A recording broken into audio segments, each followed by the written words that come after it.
4.02. Try medical billing. In the last course, we looked at medical coding in the real world. Now we'll turn our focus to medical billing. In this course, we'll go through a few examples and show you how to create claims. Example 1. Let's start off by looking at the first example from our previous course on everyday medical coding. If you'll recall, after examining the patient and performing a pathology test, the doctor diagnosed the patient with streptococcal pneumoniae and prescribed a 2-week regimen of antibiotics. From that medical report we got these codes. Procedure codes, 992013-4120F, new patient visit of low complexity, with the prescription or dispensation of antibiotics 86060. Anti-streptolysin O titer, pathology, diagnosis code 481. Pneumococcal pneumonia, Streptococcus pneumoniae pneumonia.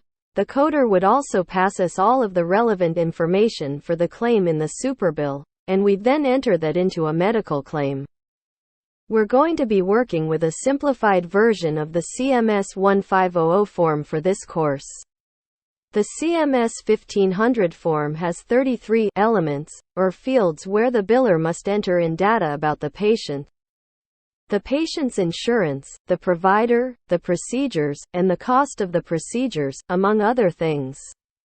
Elements 1 through 20 are informational fields that include spaces to list the patient's name, ID number, DOB, address, insurance policy number, and other vital information. These elements also include fields that indicate whether the patient is the subscriber, the person paying for insurance, or is merely covered by that insurance, as in the case of children on their parents' insurance. For the most part, these fields are self-explanatory, and the information you need to fill them in will be provided by the superbill.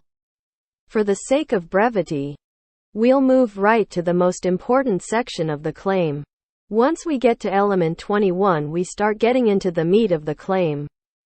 Billers enter the diagnosis codes into element 21. The next relevant element is element 24.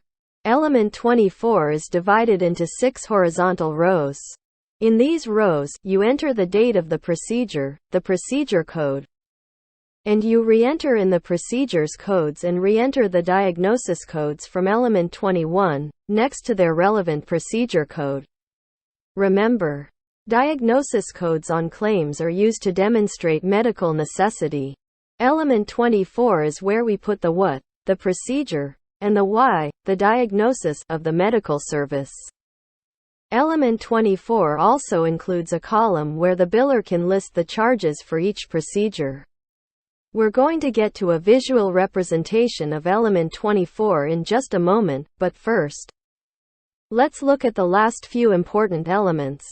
Element 25 is the field where the biller will enter the patient's taxpayer ID.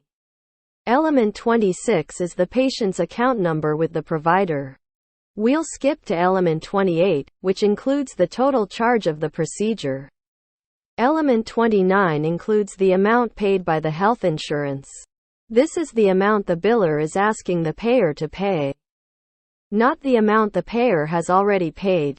Element 30 is the balance due for the procedure, which is arrived at by subtracting the amount paid, element 29, from the total cost of the procedure, element 28.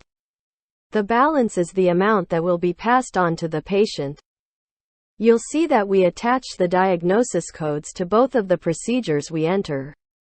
That's because we need to justify the medical necessity for both procedures.